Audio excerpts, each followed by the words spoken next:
नमस्कार, मैं Rupnarayan Sharma, Resonance PCCP division Hindi faculty. और जैसा कि आप सभी को पता है कि आज सीबीएसई बोर्ड क्लास 10th और हिंदी का प्रश्न पत्र सेट 3 लिया अपन ने यहाँ पर, कोड 443 और सब्जेक्ट हिंदी कोर्स बी। दिनांक आज की है 18/5/2022। बच्चों, प्रश्न पत्र मिला और किस तरह से हल किया, काफ़ी प्रसन्नता रही, काफ़ी संतुष्टिपूर्ण प्रश्न पत्र आपका रहा है। प्रश्न पत्र सामान्य रहा है। जितना कुछ आपको पढ़ाया गया है और जैसी हमने आपसे उम्मीद की है उससे भी अच्छा, सरल और एक एवरेज प्रश्न पत्र आया है।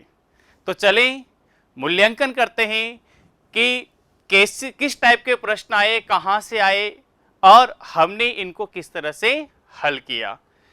जैसा कि आपको पता है 2 घंटे निर्धारित समय रहा। सामान्य निर्देशों की बात करें, अधिकतम कितने नंबर का था? 40 अंक का।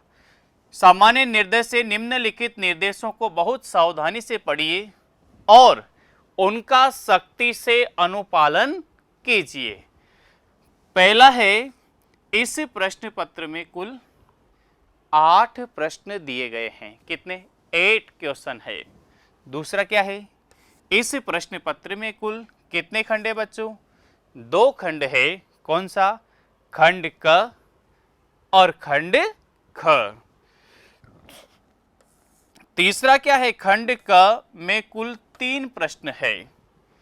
दिए गए निर्देशों का पालन करते हुए इनके उत्तर दीजिए। क्वेश्चन नंबर 4, इसका निर्देश नंबर 4 क्या है?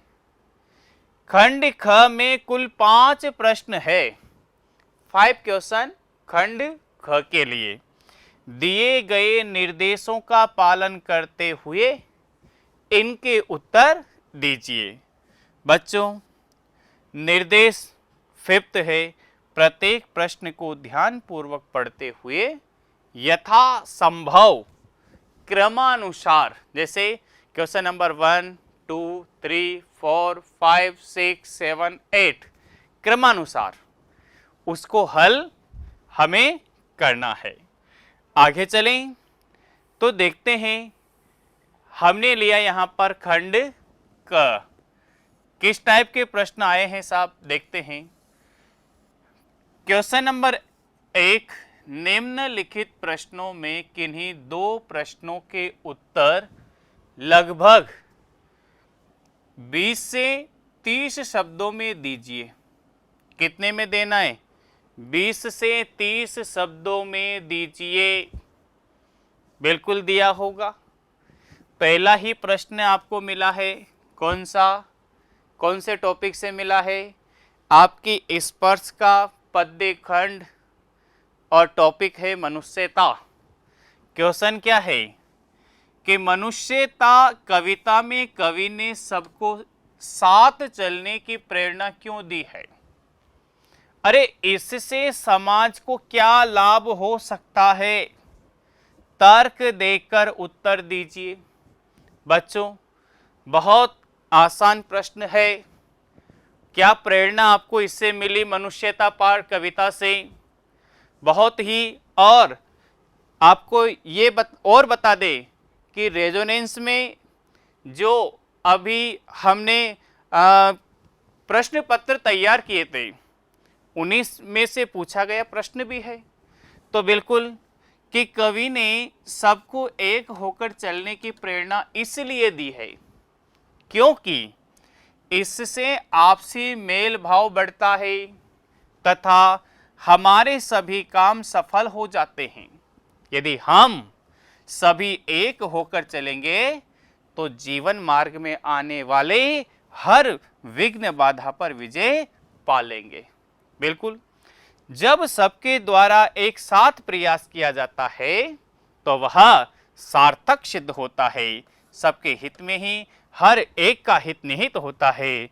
आपस में एक दूसरे का सहारा बनकर आगे बढ़ने से प्रेम व सहानुभूति के संबंध बनते हैं तथा परस्पर शत्रु एवं भिन्नता दूर होती है। इससे मनुष्यता को क्या मिलता है? बल मिलता है। कवि के अनुसार यदि हम एक दूसरे का साथ देंगे तो हम प्रगति के पथ पर क्या होंगे? अग्रसर हो सकेंगे। बच्चों, बिल्कुल अच्छा प्रश्न था तो प्रेरणास्पद। मनुष्यता से क्या संदेश मिलता है? बहुत अच्छा प्रश्न था और ऐसी उम्मीद है कि ये प्रश्न सभी बच्चों के द्वारा हल किया गया होगा। अधिकांश बच्चों ने इस प्रश्न को हल किया है क्योंकि तीन तो दिए गए हैं और 2 पूछे गए हैं। फिर आगे चलते हैं अपन। क्वेश्चन नंबर 2 कहाँ से लिया देखते हैं। बच्चों, क्वेश्चन नंबर 2 है कि पर्वत प्रदेश में पावस कविता के आधार पर लिखिए कि कवि ने वृक्षों को पर्वतों की उच्च आकांक्षाएं क्यों कहा। उच्च आकांक्षाएं, कभी कभी क्या होता है कि प्रश्न में कोई भी कठिन शब्दार्थ दे दिया जाता है, शब्द दे दिया जाता है तो बच्चे क्या होते हैं? कंफ्यूज होते हैं। उच्च आकांक्षा, ऊपर उठने की इच्छाएं, तो बच्चों को ये कठिन शब्दार्थों का अर्थ भी आना चाहिए। इसका शब्द का अर्थ क्या हो सकता है? बिल्कुल आया होगा आपको। तो देखते हैं कि पर्वत के हृदय से उठकर ऊंचे ऊंचे साल के वृक्ष आकाश की ओर अपनी उच्च आकांक्षाओं को प्रकट करने के लिए देख रहे हैं। अर्थात जैसे ये वृक्ष आकाश को पाना चाहते हैं, मनुष्य की आकांक्षाओं की भांति ही आकाश को स्पर्श करना चाहते हैं।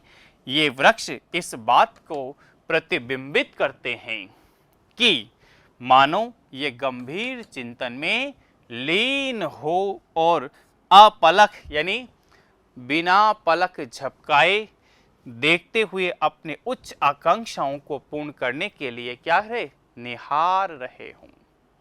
बच्चों, कविता कौन सी है? पर्वत प्रदेश में पावस। सामान्य क्वेश्चन है, कोई कठिन नहीं है। ऐसा क्वेश्चन नहीं है जो आपको नहीं आ सके। तो ये भी बिल्कुल एवरेज प्रश्न रहा। ऐसी उम्मीद है कि आपने इसे हल किया होगा क्योंकि ये प्रश्न भी हमने कई बार आपकी जो प्रैक्टिस क्वेश्चन पेपर हमने बनाए थे उसमें आपको दिया गया है। आगे चलें, क्वेश्चन नंबर 3 देखें। फतह का जश्न इस जश्न के बाद है, कर चले हम फिदा। कविता से उद्धृत प्रस्तुत पंक्ति में इस जश्न से कवि का क्या आशय है और उसे बाद में मनाने के पीछे क्या कारण है? बच्चों, क्या दिया हुआ है कि जब हमारे देश पर संकट आए, भारत चीन विभाजन, देश के हालात गंभीर थे, चीन भारत पर आक्रमण कर रहा था, हमारी सेनाओं को हटा लिया गया था, तो उस समय क्या है कि अरे देश के युवाओं, इस देश के लिए मर मिटो, फिर हम जीत का जश्न तो बाद में मनाएंगे। क्या कह दिया कि फतह का जश्न इस जश्न के बाद कहकर कवि अन्य शेष सैनिकों व देशवासियों को बलिदान देने के लिए प्रेरित करना चाहता है। उसका मानना है कि यदि देश रक्षा के कार्यों को अधूरा छोड़ दिया जाएगा तो शहीदों का बलिदान क्या होगा बच्चों? व्यर्थ हो जाएगा। अतः शहीदों के बाद अन्य सैनिकों को भी बहादुरी से शत्रुओं के साथ तब तक लड़ना होगा जब तक देश पूरी तरह सुरक्षित न हो जाए। जीत का उत्सव हम तभी मना सकेंगे जब बलिदान का यह सिलसिला क्या होगा? थम जाएगा। तो बच्चों, इसमें भी कोई कठिन प्रश्न नहीं है। फिर ये 3 प्रश्न हमने पढ़े, आपको 2 हल करने थे और तीनों ही प्रश्न ऐसे थे जो एवरेज रहे।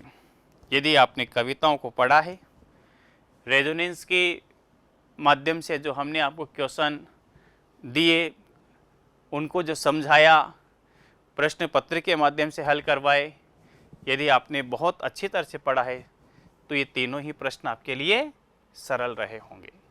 आगे चलें हम। फिर हमने यहाँ पे लिया क्वेश्चन नंबर 2। ये किसके लिए सुरक्षित है? स्पर्श के गद्य खंड के लिए सुरक्षित था। तो इसमें देखते हैं कि निम्नलिखित 2 प्रश्नों में से एक प्रश्न का उत्तर कितने शब्दों में देना है? 60 से 70 शब्दों में लिखिए। आपने दिया है बच्चों, क्वेश्चन नंबर देखो कि हमारे सामने जो वर्तमान क्षण है वही सत्य है, उसी में जीना चाहिए। झेन की देन पाठ से उद्धृत लेखक का यह कथन वर्तमान परिस्थितियों में कहाँ तक सत्य है? क्या आप इससे सहमत है? तर्क सहित उत्तर दीजिए। तो बच्चों, बिल्कुल अच्छा प्रश्न है, तार्किक प्रश्न है, थोड़ा सा बड़ा प्रश्न है। और जब बड़े प्रश्न परीक्षा में पूछे जाते हैं तो बच्चों को समझने में थोड़ी सी कठिनाई होती है, लेकिन जब वो समझ जाते हैं तो उसका आंसर आसानी से दे देते हैं। देखते हैं उत्तर कि अक्सर हम भविष्य की रंगीन काल्पनिक दुनिया में जीने लगते हैं या फिर बीते दिनों की खट्टी मीठी स्मृतियों में उलझ जाते हैं। हम या तो भूतकाल में जीते हैं या फिर भविष्य में, लेकिन दोनों ही क्या है? मिथ्या। बच्चों, मिथ्या शब्द का मतलब है झूठे हैं। एक बीत चुका है, दूसरा अभी आया नहीं। लेखक का मानना है कि हमारे सामने जो वर्तमान है, अरे वही सत्य है, हमें उसी में जीना चाहिए। वर्तमान काल अत्यधिक विस्तृत होता है। वर्तमान में जीने वाले जीवन सरल तथा आदर्शपूर्ण हो सकता है, क्योंकि हम भविष्य उसे चिंतित नहीं करता और भूतकाल उसे परेशान नहीं कर सकता। इस तरह जीवन की सारी गुत्थियां स्वयं ही सुलझ जाती है। तो बच्चों, अब ये देखें कि प्रश्न कैसा आया। प्रश्न अच्छा था, बहुत अच्छा था, झेन के देन से था और अच्छा प्रश्न है। तो फिर हम इसमें एक प्रश्न और पूछा गया है, देखते हैं। क्वेश्चन नंबर 2 इसका ख कि आपसी फूट के कारण भारत इतने वर्षों तक दूसरों का गुलाम रहा। क्या आप इस कथन से सहमत हैं? कारतूस एकांकी के आधार पर कारण सहित उत्तर दीजिए। बच्चों, कहाँ से लिया है? पृष्ठभूमि क्या है? वजीर अली वाला कारतूस। शहादत अली और आसिफ उद्दौला दोनों भाई थे, बिल्कुल थे साहब। दोनों अवध के तख्ते पर बैठे हुए थे। शासन व्यवस्था बहुत अच्छी थी, चहूँ और प्रशंसा थी। लेकिन शहादत अली को ये पता था कि मेरे बड़े भाई को कोई संतान नहीं होगी और आने वाले समय में मैं राजा बनूंगा, अवध के तख्त पर बैठूंगा। फिर उसके बाद आसिफ उद्दौला को वृद्धावस्था में संतान हुई, काफ़ी अष्टपुष्ट योग्य, जिसका नाम था वजीर अली। तो वजीर अली एक बहुत बहादुर जाबाज सिपाही था। जब उसके कारनामों को देखा तो शहादत अली को लगा कि अब ये जो अवध का राज्य है ये मेरे से नहीं संभलेगा, और उसने आसिफ उद्दौला वजीर अली का विरोध किया और अंग्रेजों के साथ वह जा मिलता है। आपने भी पढ़ा है। तो इससे क्या प्रेरणा मिली? देखो, बहुत अच्छा प्रश्न है कि भारत में भी, अरे भारत में ऐसे ही अंग्रेजों के गुलाम नहीं बन गए। जब परिवार में, समाज में, देश में आपसी फूट पैदा होती है, तब व्यक्ति क्या करता है? अपने गुलामी के रास्ते को अपने आप पकड़ लेता है। तो कहना क्या चाहा है? देखो आप, इस कथन से हम पूर्ण सहमत हैं, क्योंकि आसिफ उद्दौला और शहादत अली शहादत है भैया। अली दोनों रिश्ते में भाई थे, अवध के तख्त पर आसीन थे, लेकिन जैसे ही वजीर अली का जन्म हुआ, एक वह जाबाज सिपाही के रूप में अस्तित्व में आया और तथा शहादत अली को अवध का तख्त अपने हाथ से जाते हुए देखा। वैसे ही शहादत अली अंग्रेजों में जाकर मिल गए और शहादत अली ने उन्हें बहुत जागीर, हाथी, घोड़े दिए। इन सब बातों से स्पष्ट होता है कि आपसी फूट के कारण क्या होता है, भारत इतने वर्षों तक दूसरों का, अंग्रेजों का गुलाम बना रहा। बच्चों, प्रश्न अच्छा है, बहुत ही अच्छा प्रश्न है, और ये भी प्रश्न ऐसे हैं जो हमने रेजोनेंस में कहीं ना कहीं बच्चों को कक्षाओं में हल करवाए हैं, बच्चों ने खुद ने भी हल करके देखे हैं, तो काफ़ी अच्छा इसका आंसर बच्चों ने लिखा है। अगला है क्वेश्चन नंबर 3, किसके लिए है, किसके लिए ये निश्चित किया गया है, जो आपकी पूरक पुस्तिकाएं संचयन उसके लिए। तो इसमें 3 प्रश्न आपको दिए गए, जिनमें से कितने हल करने थे बच्चों, 2 के उत्तर लिखने थे। अंक भार 3 × 2 6 का है। तो देखते हैं प्रश्न नंबर 1 कहाँ से लिया, हरिहर काका से लिया गया है कि हरिहर काका कहानी वृद्धों की प्रति संवेदनहीन होते समाज की कथा है। इस कथन को कहानी के आधार पर उदाहरण सहित सिद्ध कीजिए। बिल्कुल, उत्तर देखें, हमारी सामाजिक व्यवस्था का यह एक कटु यथार्थ है, यानी बिल्कुल कड़वा सच है कि बुढ़ापे का सहारा कहीं जाने वाली संतान या परिवार के अन्य लोगों की बेमेल विचारधारा से वृद्ध व्यक्ति त्रस्त होते हैं। यानी बच्चों, समस्याएं किस में आ रही है, बुजुर्गों को समस्याएं हैं। क्यों है, क्योंकि आने वाली पीढ़ी उनका सम्मान नहीं करती, आने वाली पीढ़ी उनकी सेवा नहीं करती, अरे आने वाली पीढ़ी उनका सहारा नहीं बनती है, जिसके कारण हमारे समाज में बुजुर्गों का मान सम्मान प्रतिष्ठा ये क्या निरंतर घटते जा रहे हैं, हमारे संस्कार घटते जा रहे हैं। बहुत अच्छा दिया है कि संतानों या परिवार के अन्य लोगों के बेमेल विचारधारा से वृद्ध व्यक्ति त्रस्त होते हैं। सामान्यतः उनके पास कोई संपत्ति या अधिकार नहीं होता,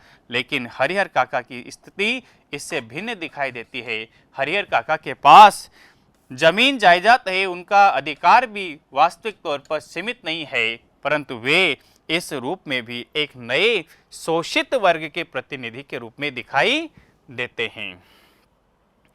आगे चलें कि उनके सगे भाइयों के परिवार और सामाजिक व्यवस्था ने अपना स्वार्थ साधने के लिए क्या कर दिया, शोषण का शिकार एवं खिन्न मनोवृत्ति वाला बना दिया, यानी संकुचित मानसिकता, यानी किसी से पूरे समाज से मोह हट गया, परिवार से मोह हट गया, साधु संतों से मोह हट गया।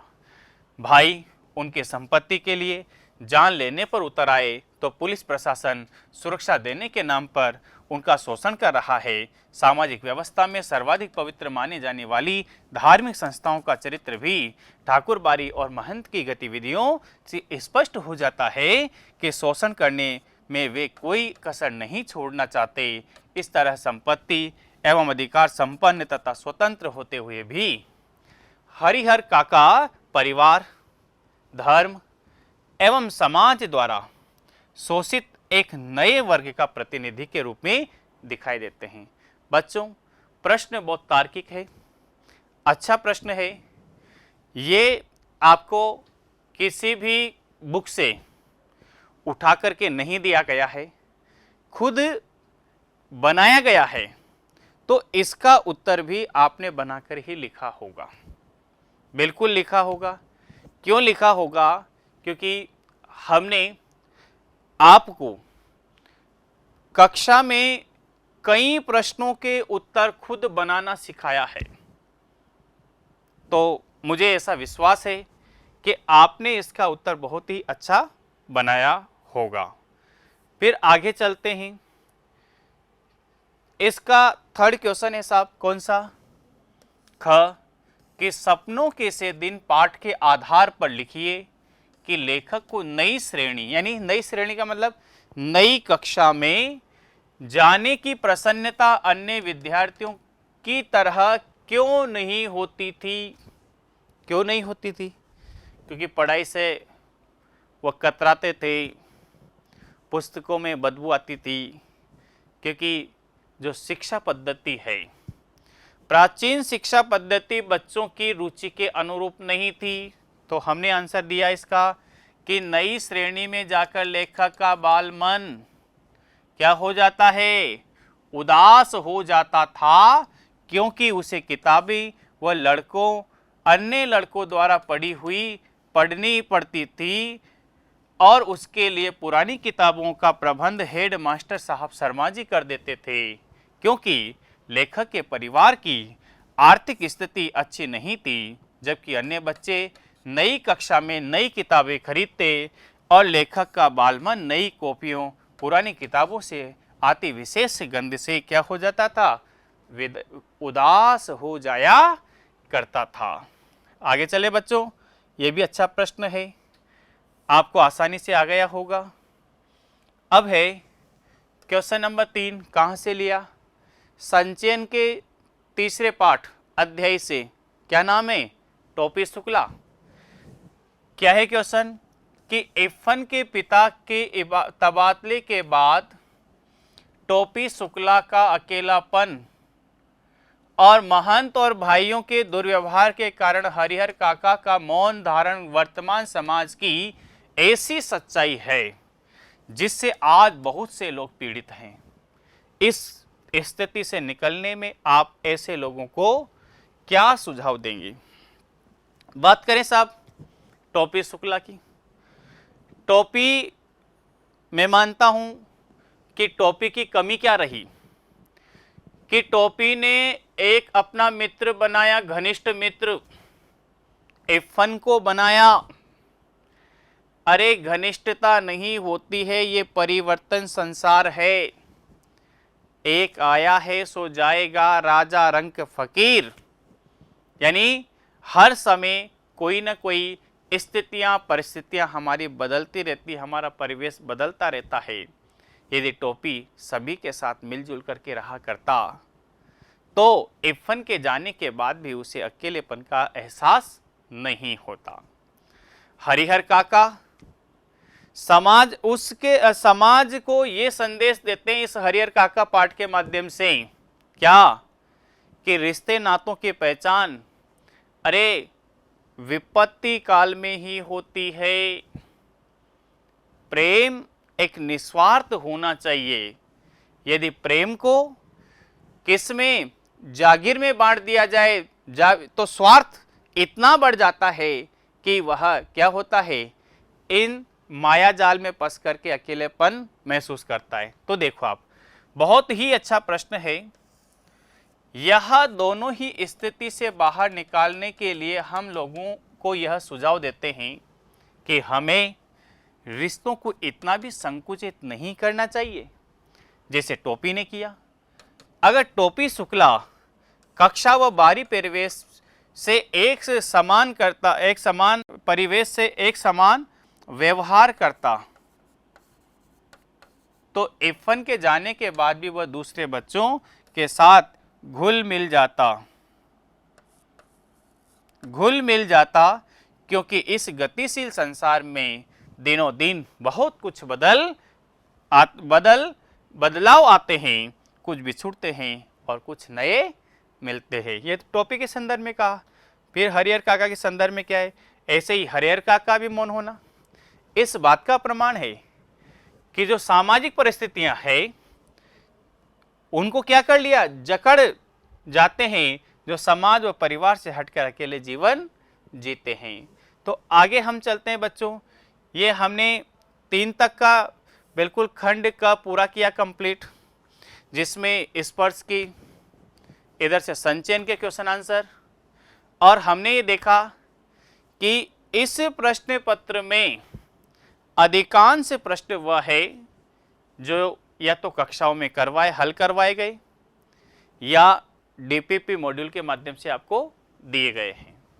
आगे चले हम खंड ख की ओर बढ़ते हैं बच्चों। खंड ख क्वेश्चन नंबर 4, निम्नलिखित में से किन्हीं एक विषय पर संकेत बिंदुओं के आधार पर कितने शब्दों में 150 शब्दों में क्या लिखना है, अनुच्छेद लिखना है। कितने अंक का है बच्चों, 6 मार्क्स का है। तो पहला पूछा गया है लड़कियों की शिक्षा, विचारणीय बिंदु आपको दिए गए थे, भारतीय समाज में लड़कियों की स्थिति, शिक्षा की आवश्यकता और कठिनाइयां, और देश का भविष्य।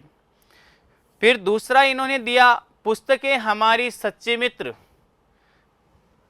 विचारणीय बिंदु क्या है, पुस्तकें हमारी सच्चे मित्र क्यों है, पुस्तकों का हमारे जीवन में महत्व क्या है, और पुस्तकें ज्ञान का भंडार, इन पे लिखना था। फिर तीसरा क्या है, आजादी का अमृत महोत्सव। बच्चों विचारणीय बिंदु था अमृत महोत्सव के पीछे की धारणा, सरकारी गैर सरकारी स्तर पर विभिन्न गतिविधियां और इससे लाभ। तो हमने लड़कियों की शिक्षा को यहाँ पर एक लेना था, तो हमने एक यहाँ पर लिया। किस तरह से लिखते हैं, क्या लिखा है, मूल्यांकन करते हैं कि लड़कियों की शिक्षा का हमारा देश में अत्यंत महत्व है। आज भी हमारे देश में लड़के लड़कियों में भेदभाव किया जाता है। ग्रामीण क्षेत्रों में तो लड़कियों की स्थिति शोचनीय है, यानी चिंताजनक है। आज समय तेजी से बदल रहा है, पुरुषों के बराबर स्त्रियों को भी शिक्षा की प्राथमिकता दी जा रही है। सरकार द्वारा ऐसी अनेक योजनाएं चलाई जा रही है जिससे बालिकाओं के लिए क्या है बच्चों, निःशुल्क शिक्षा की व्यवस्था की जा सके। लोगों में जागरूकता फैलाने का काम स्वयंसेवी संस्थाएं कर रही है। शिक्षा के द्वारा ही मनुष्य विनम्र, उदार और सहनशील जैसे महान गुणों को सिखाता है।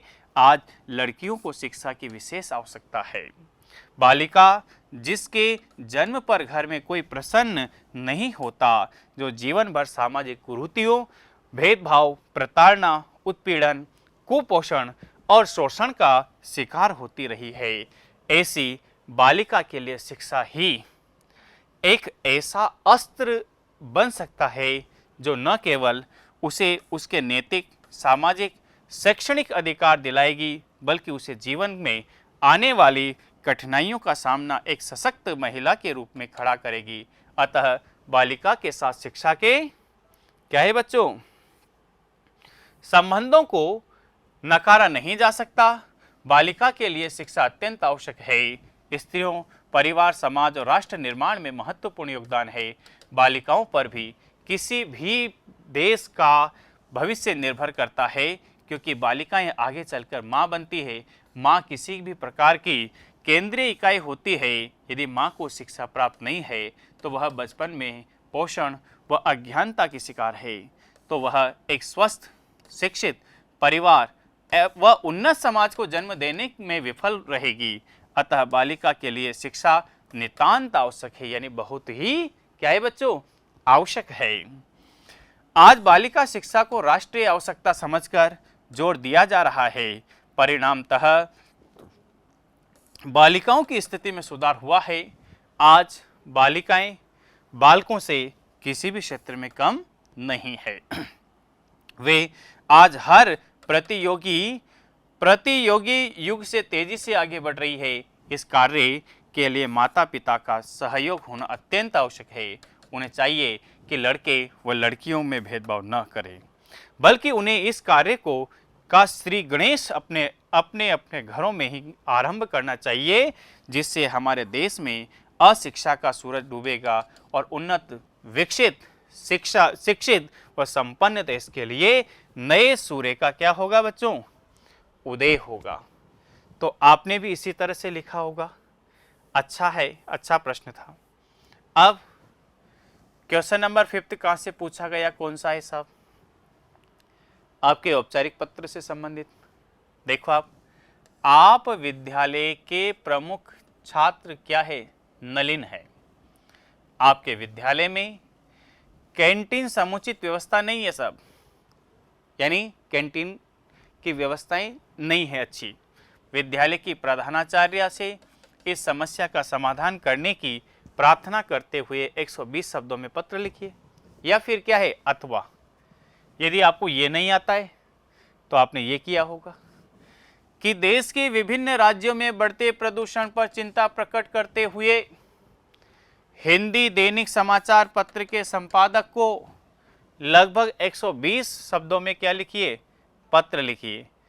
तो बच्चों हमने कौन सा लिया, सेकंड वाला, बढ़ते प्रदूषण वाला लिया यहाँ पर। तो देखो सबसे पहले परीक्षा भवन मेरठ दिनांक, और ये दिनांक डालने के बाद सेवा में आपने भी लिखा होगा, संपादक महोदय लिखा होगा, दैनिक जागरण नई दिल्ली मेरठ बिल्कुल लिखा होगा। फिर आप विषय पे आए होंगे कि विभिन्न राज्यों में बढ़ते प्रदूषण के माध्यम से, बात समझ में आ गई। मान्यवर, मैं आपके प्रतिष्ठित समाचार पत्र के माध्यम से जनता, अधिकारियों, सरकारों का ध्यान अपने राज्यों के कल कारखानों के कारण होने वाले प्रदूषण की ओर आकर्षित करना चाहता हूं। आशा करता हूं कि आप मेरे पत्र को अपनी प्रतिष्ठित समाचार में प्रकाशित करेंगे। आज के आधुनिक युग में उद्योग धंधों की तेजी का प्रसार हो रहा है। इनकी चिमनियों से निकलने वाले धुएं वायुमंडल में प्रदूषण की मात्रा बढ़ गई है। इसके अतिरिक्त औद्योगिक केंद्रों में मशीनों से निकलने वाले कचरे से भी वायुमंडल प्रदूषण बढ़ रहा है। प्रदूषण कैसा भी हो स्वास्थ्य के लिए क्या है बच्चों, हानिकारक होता है। वायुमंडल में शुद्ध वायु की कमी विभिन्न रोगों को जन्म देती है। अपने शहरों के चारों ओर स्थित अनेक उद्योग धंधों की चिमनियों से निकलने वाला धुआं कोयले की राख आसपास के निवासियों के स्वास्थ्य पर विपरीत प्रभाव डाल रही है। मेरा मुख्यमंत्री, जिलाधीशों और प्रदूषण विभाग के अधिकारियों से विनम्र अनुरोध है कि वे इस और ध्यान दें तथा इस संबंध में आवश्यक और कठोर कदम उठाएं जिससे समस्या का उचित समाधान हो सके। बच्चों बहुत अच्छा है, आपने भी इसी तरह का हल किया होगा, ऐसे मेरे को उम्मीद है। उम्मीद क्यों है? क्योंकि हमने साल भर मेहनत की है, कई पत्रों को पढ़ा है, कई पत्रों को लिखा है, डीपीपी के माध्यम से, इधर से नोट्स के माध्यम से, तो ये पत्र भी आपके लिए आसान रहा होगा। फिर बच्चों अगला क्वेश्चन नंबर 6, निम्नलिखित विषयों में किसी एक विषय पर लगभग 120 शब्दों में लघु कथा लिखिए। और ये बहुत ही हमारे लिए सौभाग्य की बात रही। क्या रही कि लघु कथा लेखन के जो नोट्स हमने बच्चों को दिए उसका पहला प्रश्न ही एकता में बल था। तो या तो बच्चे ने एकता में बल वाला किया होगा, तो हमारे द्वारा जो बनाए गए नोट्स हैं उनसे उनको काफ़ी सहायता मिली होगी, या सत्संग का प्रभाव बनाया होगा, बिल्कुल इनमें भी कोई। तो एकता में बल देखें हम कि किसी गांव में एक किसान रहता था, उसके 4 बेटे थे, पर सदा क्या करते थे, लड़ते झगड़ते रहते थे। एक दिन किसान बहुत बीमार पड़ गया, उसकी मृत्यु का समय निकट आ गया था। उसने अपने चारों लड़कों को अपने पास बुलाया। तब किसान ने एक लकड़ी का गट्ठर मंगवाया, अपने चारों लड़कों को बारी बारी से उस गट्ठर को तोड़ने के लिए कहा, पर किसी से भी वह गट्ठर न टूटा। फिर किसान ने उस लकड़ी के गट्ठर को खोलने के लिए कहा और लड़कों से बारी बारी से एक एक लकड़ी तोड़ने के लिए कहा। सबने आसानी से लकड़ियों को तोड़ दिया। किसान ने अपने बेटों को समझाते हुए कहा कि जिस प्रकार वे लकड़ी के गट्ठर को नहीं तोड़ पाए, उसी प्रकार उन्हें भी एक साथ मिलजुल कर रहना चाहिए ताकि कोई भी उन्हें हानि न पहुंचा सके। यह सुनकर चारों लड़कों की आंखें खुल गई और वे समझ गए कि आपस में मिलजुल कर रहने में कितना बल है। तो बच्चों शिक्षा क्या मिली कि एकता में क्या है, बल है। बिल्कुल अच्छा प्रश्न था, आपको निश्चित रूप से ये आया होगा। अगला प्रश्न क्या है क्वेश्चन नंबर 7 क ए, पिछली कक्षा की अपनी पुरानी पुस्तकें गरीब विद्यार्थियों में निशुल्क वितरण करने हेतु एक विज्ञापन तैयार कीजिए। यदि आपको ये क्वेश्चन नहीं आता है, कम आता है, नहीं का तो प्रश्न ही नहीं बनता कि नहीं आता है, आता तो है, लेकिन फिर उसके लिए आपके पास अथवा और भी है। क्या है बी, कि विद्यालय में आयोजित होने वाले पुस्तक मेले का प्रचार प्रसार करने हेतु लगभग 50 शब्दों में एक विज्ञापन तैयार कीजिए। और बच्चों कितने का है? 2.5 का है, 2.5 नंबर का है। तो देखिए किस तरह से हल किया, किस तरह से, जल्दी आओ और ज्ञान बढ़ाओ। विज्ञापन, पुस्तक मेले का आयोजन आपके शहर में पहली बार ज्ञानवर्धक, मनोरंजक, साहित्यिक पुस्तकें का भंडार, बाल व हास्य साहित्य। इसमें फोटो दिया हुआ है, आपने भी फोटो बनाया होगा। फिर 20% छूट और आयोजन स्थल विद्यालय प्रांगण। तो इसी फॉर्मेट में आपने भी बनाया होगा इसी तरह का, बहुत अच्छा। बच्चों फिर आगे चलते हैं। इसमें ख फिर है आपके सामने, क्या है? ख का ए, कि आप अपनी पुरानी साइकिल बेचना चाहते हैं साहब। इसकी जानकारी देते हुए लगभग 50 शब्दों में एक विज्ञापन तैयार कीजिए। तो 50 शब्दों में विज्ञापन तैयार करना है, साइकिल बेचना है। जब आपने विज्ञापन पढ़े, ये तो बहुत आसान है, इससे भी कठिन कठिन विज्ञापन आपको पढ़ाए गए हैं। फिर अथवा और है कि आपके पिता श्रृंगार वस्तुओं के विक्रेता हैं। कोरोना महामारी के कारण उनके कारोबार में मंदी आ गई। उनकी दुकान की बिक्री बढ़ाने के लिए लगभग 50 शब्दों में विज्ञापन तैयार कीजिए। तो बच्चों देखो, इसका भी कितने नंबर का है? 2.5। फिर हमने साइकिल वाला लिया, यहाँ पर क्या है?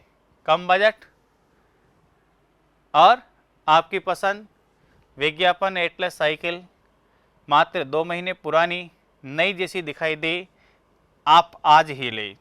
संपर्क करें मात्र 1500 रुपये में, और साइकिल का यहाँ पर चित्र भी है। तो इसी तरह के आपने विज्ञापन किए होंगे। फिर हम चलते हैं किस पे? अंतिम प्रश्न, क्वेश्चन नंबर 8 की ओर। बच्चों ए है, आप विद्यालय के प्रमुख छात्र मानव हैं। आपके विद्यालय में आपदा प्रबंधक की ओर से एक कार्यशाला का आयोजन होने वाला है। 6वीं कक्षा से 12वीं कक्षा तक के विद्यार्थियों को सूचित करने हेतु 50 शब्दों में क्या है? तो क्वेश्चन नंबर 8 किसके लिए सुरक्षित था? सूचना लेखन के लिए। यदि आपको पहला नहीं बैठ पा रहा है तो ऑप्शन है अथवा। दूसरा क्या है कि विद्यालय की सांस्कृतिक सभा के सचिव होने के नाते गणतंत्र दिवस के अवसर पर आयोजित कार्यक्रम के विषय में विद्यार्थियों को सूचित करने के लिए लगभग 50 शब्दों में एक सूचना तैयार कीजिए। बिल्कुल, ये भी आसान है। तो आपने इस तरह का सूचना बनाया होगा, बनाया या नहीं बनाया? बिल्कुल बनाया होगा कि राजकीय उच्च माध्यमिक विद्यालय बूंदी गणतंत्र दिवस भव्य आयोजन सूचना दिनांक 18 मई 2022 विद्यालय के समस्त विद्यार्थियों को सूचित किया जाता है कि हर वर्ष की भांति इस वर्ष भी हमारे विद्यालय के प्रार्थना प्रांगण में गणतंत्र दिवस का आयोजन किया जा रहा है। जो भी विद्यार्थी सांस्कृतिक कार्यक्रम में हिस्सा लेना चाहते हैं, वे अपना नाम कक्षा अध्यापक को देवे। सभी छात्र अपने अभिभावकों के साथ क्या है कार्यक्रम में उपस्थित हों, और आज्ञा से सचिव अदिति गोयल, सांस्कृतिक सभा। आया होगा, निश्चित रूप से आया होगा। बच्चों कितने नंबर का है? 2.5। कितने नंबर का था ये? 2.5। बिल्कुल आया। आगे चलें। फिर हमने ख का लिया साहब। ख में भी 2 थे। ए वाला देखो, सागर अपार्टमेंट के सचिव की ओर से अपार्टमेंट में रहने वाले लोगों को जल की बर्बादी रोकने हेतु कितने 50 शब्दों में सूचना तैयार कीजिए। ये भी 2.5 2.5। अथवा यदि आपको ये नहीं आता है तो आपकी सहायतार्थ क्या है, दूसरा भी उपलब्ध है। हाँ, कि आप केंद्रीय विद्यालय की सुचेता है, आप 10वीं कक्षा की छात्रा है, विद्यालय में आपका परीक्षा प्रवेश पत्र खो गया, विद्यालय सूचना पट के लिए लगभग 50 शब्दों में एक क्या करनी है, आपको सूचना तैयार करनी है। तो बच्चों ये दोनों में से आपने एक हल किया होगा, देखें किस तरह से हल किया है। केंद्रीय विद्यालय परीक्षा प्रवेश पत्र खो जाना, सूचना दिनांक 25 जुलाई 2022 विद्यालय के समस्त विद्यार्थियों को सूचित किया जाता है कि मेरा परीक्षा प्रवेश पत्र विद्यालय प्रांगण में गुम हो गया है। भाई ये 25 जुलाई 2022 को अपन 21 ही कर ले तो कितना अच्छा रहे। क्यों रहे, क्योंकि पिछली डेट है ना, अभी तो ये आई नहीं 22 तो पिछली डेट डाली होगी आपने भी। फिर कि परीक्षा प्रवेश पत्र विद्यालय प्रांगण में गुम हो गया है, उस पर मेरा फोटो, नाम और अनुक्रमांक रोल नंबर अंकित है। जिस किसी को भी मिला हो मुझे वापस लौटाने की कृपा करें ताकि मैं आगे के प्रश्न पत्र दे सकूं। ये सुचेता कक्षा 10वीं। तो बच्चों आपने इसे भी हल किया होगा, किया है हल। तो आज हमने आपके जो प्रश्न पत्र आया है सीबीएसई बोर्ड का क्लास 10 सेट 3 और कोड है 4x4x3, इस कोड के प्रश्न पत्र को लिया और ये मूल्यांकन किया कि पूरे प्रश्न पत्र में कैसा रहा।